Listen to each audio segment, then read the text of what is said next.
Presque passé sous les radars, le 20 janvier, le Sénat a adopté un texte qui durcit enfin la loi anti-squat. Il était temps, alors ce n'est que le Sénat, hein. Oui. Il était temps, parce qu'on a quand même eu le témoignage d'aberrations de gens qui ne pouvaient pas rentrer chez eux pendant des années. Des personnes âgées qui étaient parties en vacances, qui retrouvent leur maison squattée. On vous dit, ah non, il y a une période, on ne peut pas le faire. Ne faites surtout rien vous-même. Sinon, c'est vous qui êtes condamné. Ah, mais il y en a qui l'ont fait. Ah ouais. Et c'est eux qui se sont retrouvés en tôle.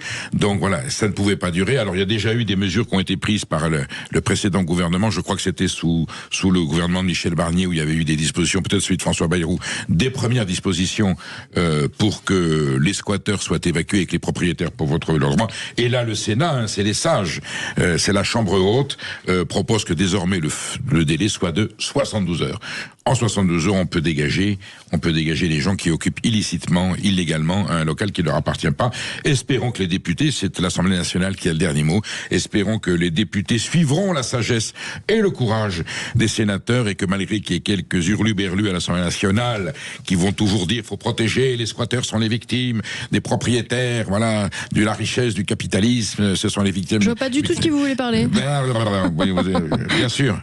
Espérons que les députés qui sont majoritairement raisonnables suivront les recommandations de la Chambre haute et confirmeront que quand vous rentrez chez quelqu'un et que vous occupez une maison qui n'est pas à vous, en 72 heures, on peut vous sortir à coups de pied dans les fesses.